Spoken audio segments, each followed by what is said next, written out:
There's been a lot of news flow that has been coming in over the last 12 to 18 hours. I just want to start with the first thing, which is just this evening news came out that the Iranian parliament has decided to approve the closure of the Strait of Hormuz. These are news reports. Right now, there is a Supreme National Security Council which is reviewing this decision, and they will take the final call on whether the Strait of Hormuz needs to be shut or not. The decision currently is not final, but the threats are very real, and therefore it is important. But we also need to understand what the Strait of Hormuz is and why it is that important.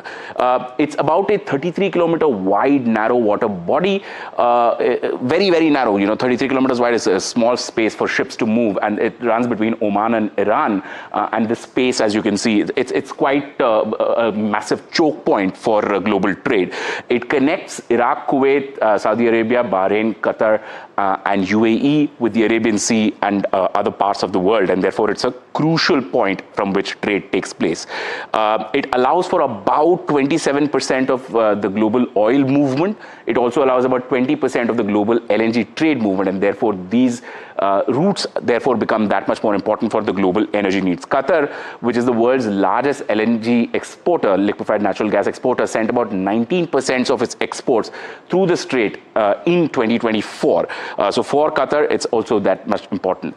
How is this going to affect crude prices? Well, that's the big question now for the rest of the world. Currently, Brent crude prices are factoring in a war risk premium of about $10 per barrel, as per whatever experts are telling us at this point. But a closure of the strait, that will have devastating consequences. Prices going up to about $100 per barrel. From the current about $75. That's what global experts, especially Faridun Fasharaki, is saying. How does this affect India? That's the next logical question. And according to what information we have, Strait of Hormuz accounts for about 38% of India's oil imports and roughly 52% of the LNG imports in 2024. Out of India's 27.5 million metric ton LNG imports, about 14.3, which came from UAE and Qatar, were via the Strait of Hormuz. Similarly, on the oil front, India imports roughly 5 million barrels of oil per day, and of that about 1.9 to 2 million barrels come from the Strait of Hormuz. So there is a straight up impact. Of course, the government is saying that they have diversified their supply sources, but there is going to be a significant impact.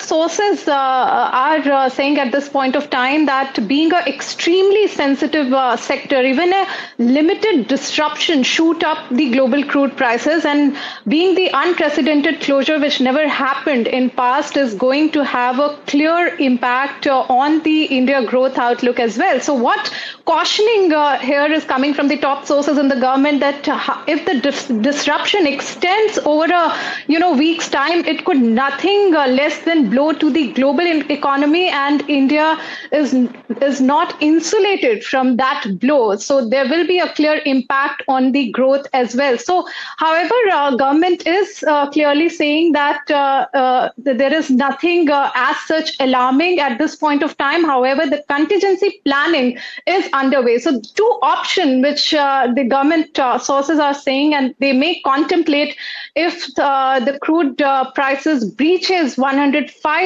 threshold mark, will be that they may consider reduction of the excise duty, but that will have its fiscal consequences to it. And the other one is, of course, how to sort of increase the import from Russia and other partners here. So that is also under consideration, because it all depends on the pricing and the trends and the discounting, which is very important at this point of time. So overall, this unfolding situation, Alex, this underscore India's delicate balancing act at this point of time, how to preserve macroeconomic stability as well as how to sort of make tweaking in the policy, which is important if the matter escalates from here.